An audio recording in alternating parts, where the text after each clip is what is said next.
요나. 여호와께서 이미 큰 물고기를 예비하사 요나를 삼키게 하셨습니다.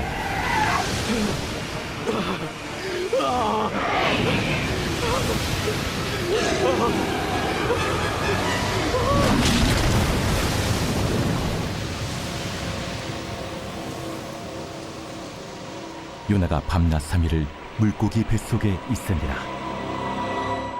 요나가 물고기 뱃속에서 그의 하나님 여호와께 기도하여 이르되, 내가 받는 고난으로 말미암아 여호와께 불러 아뢰었더니 주께서 내게 대답하셨고, 내가 수월의 뱃속에서 부르짖었더니 주께서 내 음성을 들으셨나이다. 주께서 나를 깊음 속 바다 가운데에 던지셨으므로 큰 물이 나를 둘렀고 주의 파도와 큰 물결이 다 내 위에 넘쳤나이다. 내가 말하기를 내가 주의 목전에서 쫓겨났을지라도 다시 주의 성전을 바라보겠다 하였나이다. 물이 나를 영혼까지 둘러싸우며 깊음이 나를 에워싸고 바다풀이 내 머리를 감쌌나이다. 내가 산의 뿌리까지 내려갔사오며 땅이 그 빗장으로 나를 오래도록 막았사오나 나의 하나님 여호와여, 주께서 내 생명을 구덩이에서 건지셨나이다. 내 영혼이 내 속에서 피곤할 때에 내가 여호와를 생각하였더니 내 기도가 주께 이르렀사오며 주의 성전에 미쳤나이다. 거짓되고 헛된 것을 숭상하는 모든 자는 자기에게 베푸신 은혜를 버렸사오나 나는 감사하는 목소리로 주께 제사를 드리며 나의 서원을 주께 갚겠나이다. 구원은 여호와께 속하였나이다. 여호와께서 그 물고기에게 말씀하시매 요나를 육지에 토하니라.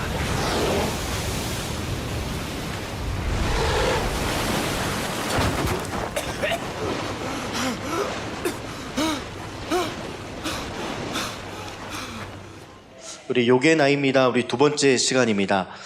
17절 우리가 이제 읽었을 때 17절은 이렇게 성경에서 이야기하고 있죠.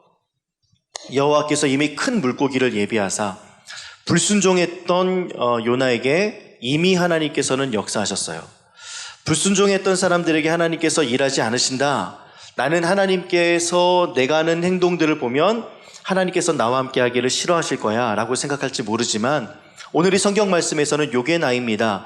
요나와 같은 불순종의 모습을 갖고 있는 우리들의 삶 속에서도 불순종할 때 하나님께서 동행하신다. 그런데 불순종해도 되겠다가 아니라 불순종하는데 하나님이 동행하시니까 얼마나 불편해요. 불순종하면서 하나님의 말씀이 내 귓가에 계속 들리고 하나님 찬양하고 하나님 바라보고 말씀을 읽고 있는데 내 마음속에 가장 중요한 순종이 빠지고 난 이후 불순종을 할 때에도 나에게 베풀어 주셨던 이미의 큰 은혜가 우리 가운데 있다면 얼마나 우리의 신앙과 삶이 참 불완전하고 믿음이 적은 모습으로 계속 외나무 다리 걷는 것 같은 신앙생활을 할까 그 생각을 좀 해봤습니다. 여러분들은 어떤 신앙생활을 하고 있는지 한번 좀 궁금해요. 나는 정말 순종의 사람인가? 나는 불순종의 사람인가? 하나님의 말씀을 듣고 나는 순종을 선택하는가? 아니면 불순종하기를 의도적으로 선택하나? 오늘 이 본문 말씀의 요나는요, 의도적으로 하나님의 말씀을 듣기 싫어서 여호와의 낯을 피하고 얼굴을 피해서 다시스로 향합니다. 우리도 이와 같이 하나님의 낯을 피하면서 다닐 때가 너무나도 많이 있는데 그 주셨던 마음들을 애써 잊으려고 할 때 기도해야지 하루 시작할 때 기도하면서 시작해야 되는 것 알고요. 저번 주에 말씀드린 대로 일용할 양식이 얼마나 나에게 소중한지 알아요. 오늘 이 하루를 나와 함께 하나님께서 동행하셨다는 것을 알지만 내가 누울 때는 여전히 나는 도파민에 중독돼서 핸드폰 보면서 하루를 마무리합니다. 하나님을 두기 싫어하는 우리들의 모습, 하나님의 낯을 피하여서 살고 있는 모습이 마치 우리의 모습과 같아요. 그래서 계속 다시스로 가기를 원했던 것처럼 우리에게도 다시스로 가고자 하는 마음들이 너무나도 큽니다. 내가 주인 되어서 움직여지고 싶은 마음, 내가 하고 싶은 것들로 인하여서 가득한 마음을 다시스의 마음이라고 좀 표현하고 싶어요. 이런 다시스로 가고 싶은 마음 속에 가장 가득했던 소망과 꿈, 그곳은 땅끝이라고 그랬고 그 땅끝을 가기 위해서 욥바로 내려왔고 또한 배를 탔고 배에서 더 깊은 곳으로 내려갔고 이미 준비한 물고기가 더 밑으로 내려갔지만 하나님 아버지의 손길과 하나님 아버지의 시선은 여전히 누구에게 있었다? 나에게 있었다. 요나에게 있었다. 이 부분을 저번 주에 살펴보았습니다. 그래서 이 섬기지 않았던 불순종의 모습 가운데 동행하셨던 하나님, 그렇지만 참된 섬김을 통하여서 하나님 아버지의 그 뜻을 이루었던 예수 그리스도와 참 대비가 된 모습을 보입니다. 그분은 순종하셨고요. 그분은 십자가에 달려 돌아가셨고 그분은 이 땅에 오셨습니다. 나를 따르고자 우리와 같은 니느웨인 살고 있는 우리들에게 찾아오셔서 예수님께서는 두드리시고 기다려주시고 은혜 베풀어 주셨어요. 그러면 불순종하고 있는 나의 모습 속에 발견해야 될 것은 무엇이냐? 하나님의 크신 사랑입니다. 나와 같은 불순종한 사람에게도 찾아오셔서 말씀하시고 임의의 은혜를 베풀어 주신 하나님의 크신 사랑, 하나님의 크신 기다림, 하나님의 크신 은혜가 우리 가운데에도 있다라는 사실. 그러면 우리는 이것을 이해하고, 그래, 하나님께서는 나를 줄줄 쫓아다니시니까 나는 내 멋대로 살아도 된다, 안 된다? 안 된다예요. 예, 안 돼요. 그런데 우리는 그렇게 산다, 안 산다? 살고 있다. 왜 그렇게 살까요? 변화해야 됩니다. 나이 든 것처럼요, 우리 안에 고집이 가득해진 상태예요. 어린아이를 키우다 보면 그런 거 많이 하잖아요. 제 딸도 높은 곳에서 이렇게 점프를 두려워하지 않고 그냥 아빠를 믿어서 얘는 알려주지 않아도 그냥 점프했어요. 제가 높은 곳을 올리면 그냥 해맑게 있다가 내려와서 저 품에 안기고요. 높은 곳에 아빠를 부르고 뛰어내리면서 안겨요. 근데 지금은 못해요. 제가 약하기도 하지만 컸고 이제 자기 스스로 할 수 있는 것이 너무 많다라는 거예요. 내 스스로 할 수 있는 것이 너무 많아서 나이가 들면 들수록 내가 할 수 있는 영역이 크고요. 내가 벌어놓은 것도 많고 내가 할 수 있는 것이 참 생각보다 많이 있습니다. 예전에는 어렸을 때 운전도 못하니까 부모님이 데려다 줬고요. 근데 지금은 내가 버스 노선도 알고 전철도 탈 줄 알고 뭐 카드도 있고 택시를 부를 수도 있고 내가 운전도 할 수 있어요. 하고 싶고 가고 싶은 모든 것들은 돈만 없지 다 할 수 있어요. 그런데 어렸을 때는 그게 불가능하다고요. 그래서 아빠가 필요하고 엄마가 필요했어요. 근데 조금 크니까 아빠와 엄마가 필요하지 않고 내 스스로가 무엇을 하면서 문도 잠고 하고 싶은 머리 스타일로 하고 옷도 내가 입고 싶은 대로 입어요. 물어보지 않아요. 그래서 요즘 젊은 친구들, 제가 또다시 말하지만 디스하는 건 아닌데, 제가 결혼을 좀 일찍 했어요. 25세 결혼하다 보니까 일찍 분가를 했어요. 그리고 이제 2024년 되니까 저희가 둘이 산 지 몇 년 됐냐면 20년 됐어요. 그러니까 저희 부모님한테 25년 동안 키움을 받았고 지금 아내와 산 지 20년이 됐다고요. 이제 5년만 지나면 이제 쌤쌤이에요. 이게 너무 놀라운 거죠. 그러다 보니까 제가 부족한 게 뭐냐면 부모님과 상의하는 게 너무 부족해요. 부모님은 제가 딸이 저한테 이야기하고 상의하는 거 너무나도 좋아하면서 저는 너무 일찍 분가해서 제 스스로가 가장이 일찍 되다 보니까 한편으로 부족한 게 뭔가 상의하고 묻고 싶은 마음은 있는데 약간 낯뜨겁기도 하고, 그래서 오랫동안 부모님과 함께 있으면서 등도 맞고 또 너 왜 방 정리 안 해? 옷은 왜 그렇게 하고 있어? 일찍 일어나야지, 아침은 먹어야지, 이런 잔소리를 듣는 친구들이 때로는 부럽더라고요. 지금은 아예 그 소리를 듣지 않고 있으니까, 제가 할 수 있는 것들이 더 많이 있으니까요. 그런데 생각해보면 할 수 있는 것이 많은 것이 아니라 부족함이 많은 거예요. 부모님의 시선과 부모님의 마음은요, 언제나 사랑스럽고 따뜻하고 하나님의 품처럼 기다려주시고 은혜가 많고 사랑이 가득해요. 근데 우리는 그 품을 떠나서 좀 일찍 나와서 물어보면 그래요. 그냥 간섭받기 싫어서, 그냥 내가 하고 싶은 대로 하고 싶으니까. 그리고 오면 뭐 시키고 뭐 해라 뭐 하지 마라 하니까 그 소리가 듣기 싫으니까요. 우리가 크면 그래요. 근데 신앙생활도 보니까 그렇더라고요. 내가 믿음 생활을 처음 시작할 때는 하나님의 그 사랑과 은혜가 너무 커요. 근데 조금 신앙생활하고 말씀을 알고 말씀 외우는 암송도 많고 그 다음에 은혜도 많이 받았고 성령님의 역사하심도 경험했고 또 하나님의 일하심을 경험하다 보니까 이제는 그거보다 못한 사람을 볼 때마다 쯧쯧쯧거리고, 그거보다 못한 사람을 볼 때마다 아유 아직 멀었어, 아니면 막 열심히 기도하고 뜨겁게 부르짖어서 기도하는 사람한테 나도 다 해봤는데, 이런 엉뚱한 이야기를 할 때도 있어요.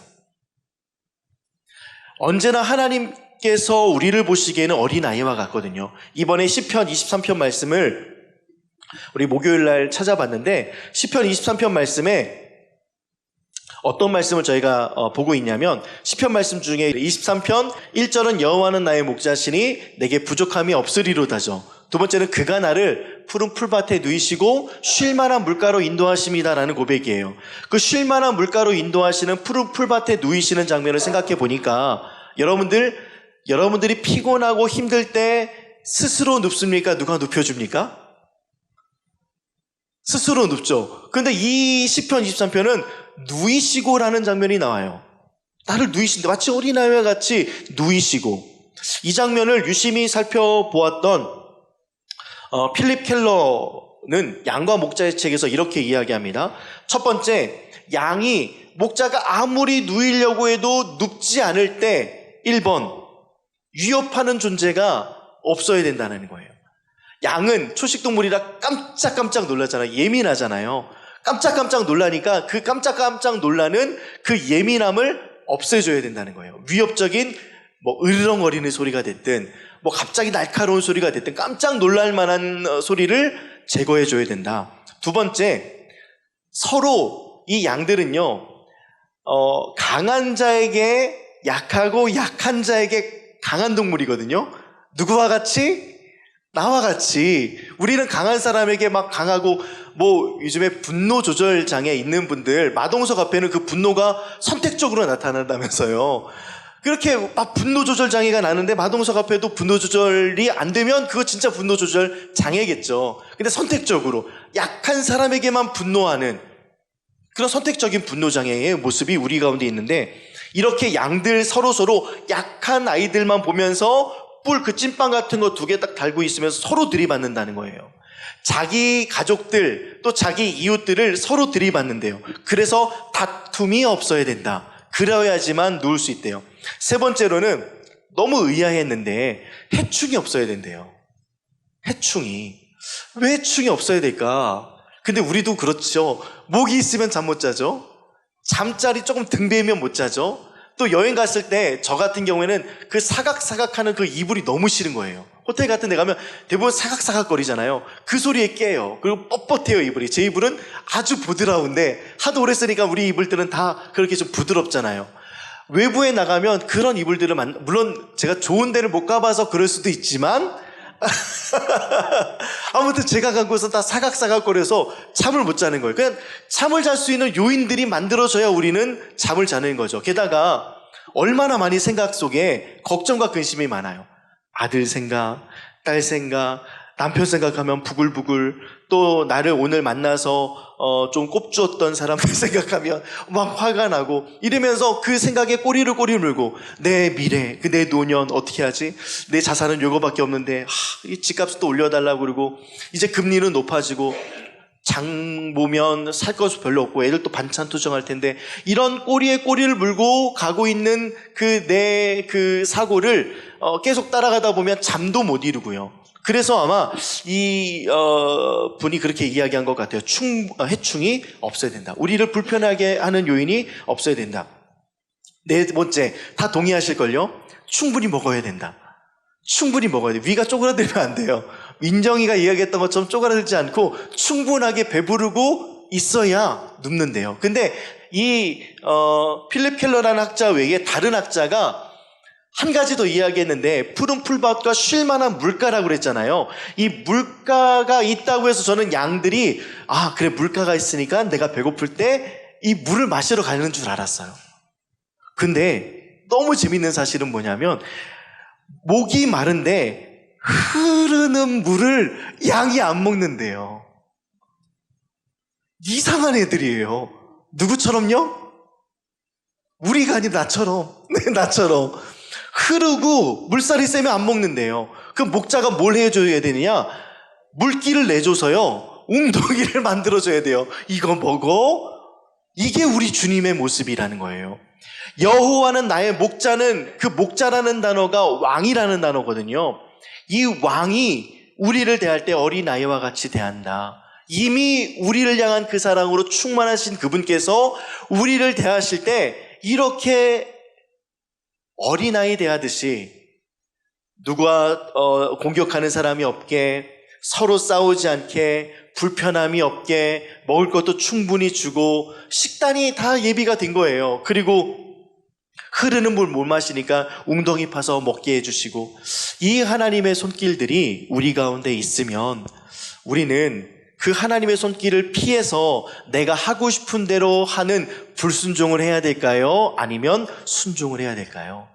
지금도 우리를 하나님께서는 그렇게 대하십니다. 그것이 바로 임의의 은혜예요. 그래서 이미 큰 물고기를 준비하셨는데, 이 큰 물고기가 참 논쟁이 됐던 단어 중에 하나예요. 이 큰 물고기는 히브리어로 다그라는 단어인데 명사이면서 남성형이에요. 그런데 너무 재밌는 사실은요, 요나가 물고기 뱃속에서 그의 하나님 여호와께 기도하며 라고 했을 때 이 물고기는요 따가예요. 따가, 다 그에다가 다 가로 바뀌어요. 따가라는 히브리어는요 명사이면서 여성형이에요. 이러니까 성경을 읽는 사람들이 이거 뭐지? 역시 신화네, 역시 비유네, 역시 이것은 상징적인 것이네 라고 이야기한 거예요. 풍자적이고 상징적인 비유고 교훈적인 우화다. 이 지중해에 큰 물고기가 과연 있었을까라는 사람들의 생각 속에 이런 비평학자들의 그 글 하나를 취한다면, 그래, 지중해 그렇게 큰 물고기가 어디 있겠어. 또 사람이 먹혔으면 숨은 제대로 쉴 수 있을까? 또 위액이 나와서 다 녹여버렸을 텐데, 아니면 다른 물고기를 먹었을 때 빨려 들어가서 내장까지 갔으면 아마 살지 못했을 거야. 이런 생각들로 가득하게 만든 단어가 바로 이 다그와 다가예요. 그리고 나서 우리가 마지막으로 보았던 10절 말씀에 보면 여호와께서 그 물고기에게 말씀하시며, 이 물고기는 다 그일까요? 다 가일까요? 다 그로 나와요. 다그, 다가, 다그. 이거는 유대인들의 사고방식을 잘 이해하지 못하는 사람들이 이것을 그냥 문자 그대로 해석하다 보니까 이것은 비유다, 이것은 풍자적이다, 이것은 상징성이 강하다, 물고기에 먹힌 것이 아니라 다른 이유가 있었을 것이다 라고 말하는 거죠. 근데 우리가 너무나도 잘 아는 것처럼 낮의 해와 밤의 달도 너를 해치 못한다. 그러면 낮에 해와 밤의 달, 해와 달이 있을 때 나를 지키시는 하나님이 아니라 해가 떴을 때부터 밤이 질 때까지 모든 시간들과 순간들을 나를 지키시는 하나님이에요. 출입을 지키신다라고 했을 때 출입은요, 들어가고 나가면서 지키신다라는 단어잖아요. 근데 이것을 히브리적 용법으로 읽어내면 어떻게 되냐면, 내가 나가면서 돌아다니고 집에 돌아오는 모든 순간까지 지키시는 하나님. 천지를 지으신 하나님은 그러면 어떻게 해석해야 될까요? 하늘과 땅을 지으신 하나님이 아니라 하늘과 땅에 있는 모든 것을 지으신 하나님, 이것으로 해석해야 돼요. 그러면 남자 물고기와 여자 물고기가 나와요. 그럼 어떻게 해석해야 돼요? 남자 물고기 중에, 여자 물고기 중에 가장 큰 물고기가 요나를 먹은 거예요. 이게 그래서 마태복음에서 보면 예수님께서 이것을 확실하게 말씀해 주고 계십니다. 예수님께서 요나 말씀을 하시면서 요나가 3일 동안 배에 있는 것처럼 나도 그렇게 살아나야 하리라, 요나의 것들을 말씀하시면서 비유가 아니라 사실로 말씀해 내셨던 예수님의 말씀. 근데 우리는 조금이나마 우리의 생각 속에 하나님의 일하심, 우리 아까 말씀드렸죠, 위협하는 존재가 없어야 되고 다툼도 없어야 되고 해충도 없어야 되고 충분히 먹어야 되고 마실 물이 있어야 된다는 이 하나님의 가장 아름답고 따뜻한 손길을 잊어버린 채 우리의 이성과 사고로 성경을 대할 때가 많이 있어요. 하나님은 이성으로 대하는 것이 아니라 하나님으로 대해야 되는 줄 믿습니다. 우리가 믿음과 신앙생활을 할 때 잊어버리는 것이 무엇이냐면 하나님의 전능하심이에요. 그래서 아브라함과 그 이삭과 그 야곱의 하나님이 연결되어지는 과정 속에 아브라함이 그 안에 사라와 동침하였으나 계속 아이가 나지 않다 보니까 이스마엘을 낳잖아요. 이스마엘을 낳고 13년 동안이나 이스마엘을 물고 빨고 지내면서 너무 좋으니까 내 아들 하나님께서 나에게 기업으로 주신 내 아들 이렇게 지내고 있을 때 하나님께서 창세기에 딱 나타나셔서 처음으로 13년 동안 아무 말씀 안 하시다가 하셨던 말씀이 무엇이냐면 나는 전능한 하나님이다.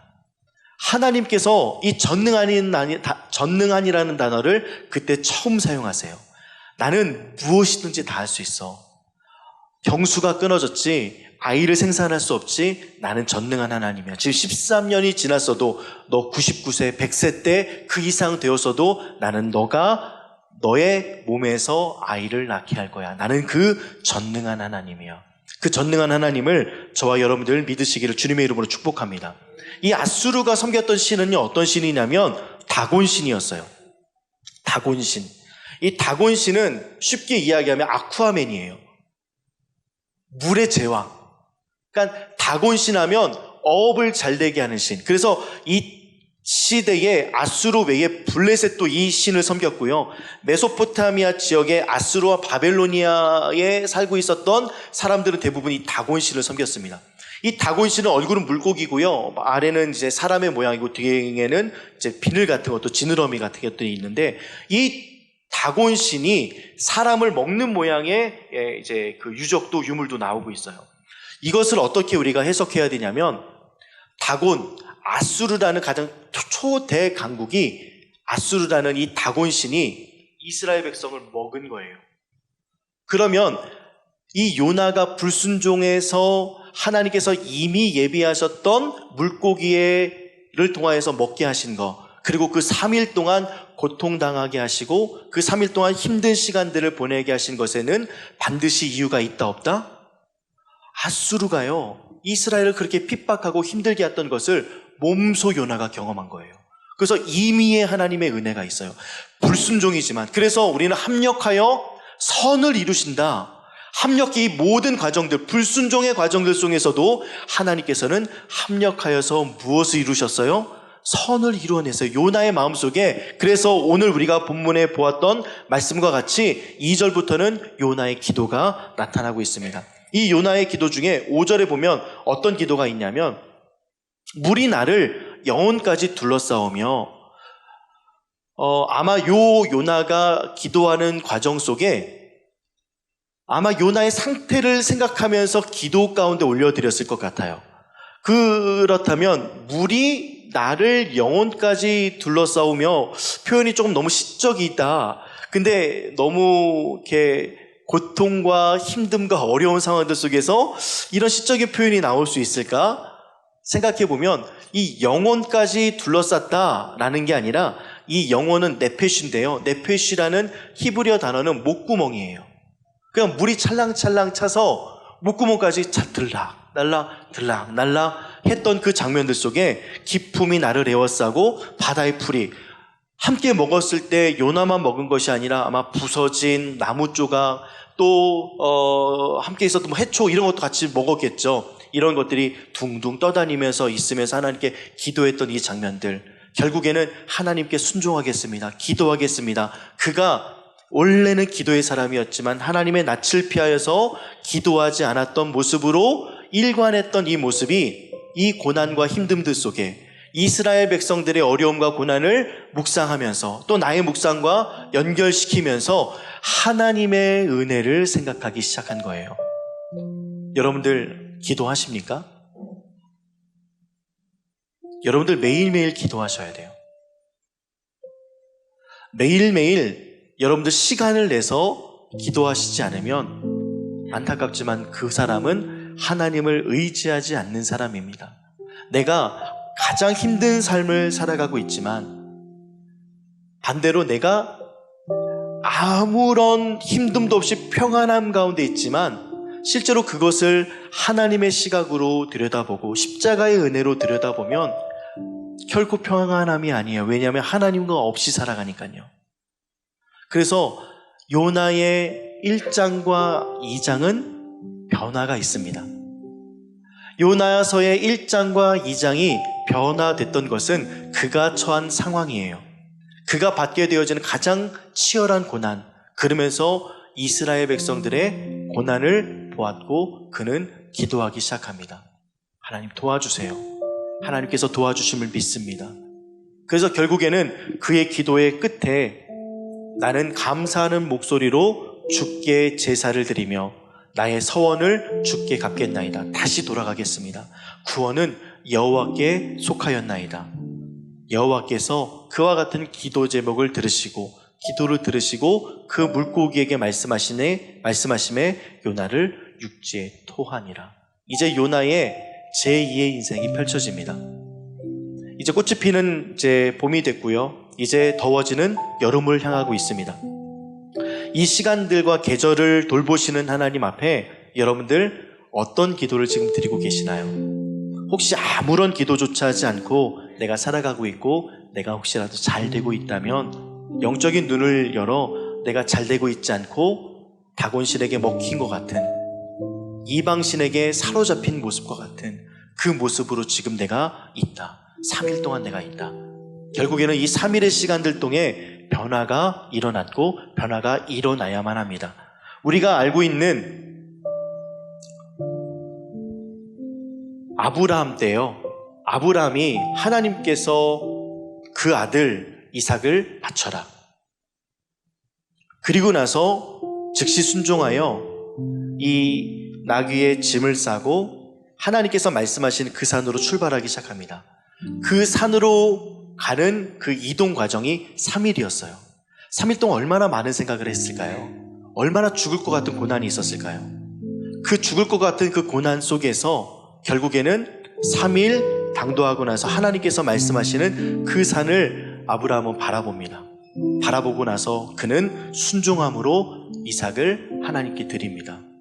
예수 또한 하나님 아버지의 순종하심으로 인하여서 십자가에 달려 돌아가시고 3일 만에 부활하셨죠. 그리고서 변화됐습니다. 오늘 우리가 이 말씀을 통하여서 기억해야 될 것은 무엇이냐? 내가 기도를 통하여 변화받을 수 있다. 내가 하나님 앞에 순종을 통하여 변화받을 수 있다. 나의 모든 삶 가운데 기도가 빠져 있다면 변화를 포기한 것이다. 요나는 요게 나입니다. 순종하지 않았어요. 불순종했습니다. 그렇지만 두 번째, 그는 심각한 환경과 상황 속에서 결국 하나님 앞에 무릎 꿇고 기도했습니다. 그래서 그는 변화받는 인생을 되었죠. 여러분들도 여러분들의 인생 속에 흑암 같고 어려운 일들이 있다면 하나님을 의지하시고 하나님을 바라보시고 하나님께 나아가는 저와 여러분들 되기를 주님의 이름으로 축복합니다. 그가 나를 푸른 풀밭에 누이시고 쉴만한 물가로 반드시 인도하십니다. 그 하나님의 손길은 우리를 어린아이들 대하듯 해서 우리가 얼마만큼이나 불순종했을지라도 상관없어요. 그분께 다가오면 하나님께서는 순종으로 여겨주시면서 우리에게 은혜를 베풀어 주시고 누이시고 우리를 지켜주십니다. 그 가장 강력한 왕이신 예수 그리스도께 우리의 마음을 드리는 기도, 우리의 생각을 드리는 기도, 우리의 변화를 위하여서 하나님께 우리의 모든 것을 드리는 기도. 그래서 아침에 기도하시고 저녁에 기도하시고 수시로 기도하시고 주님을 무시로 생각하시면서 이 한 주간 지나갈 때 우리의 캄캄하고 어둡고 냄새나고 힘든 그런 고래뱃속 같은 삶이 변화되어져서 하나님의 아름다운 인도가 되어지는 그런 놀라운 광경들을 우리 눈으로 목격하게 될 줄 믿습니다. 예수님을 발견하십시오. 예수님을 보십시오. 하나님께 나아가십시오. 하나님만을 의지하시는 저와 여러분들 되기를 주님의 이름으로 축복합니다.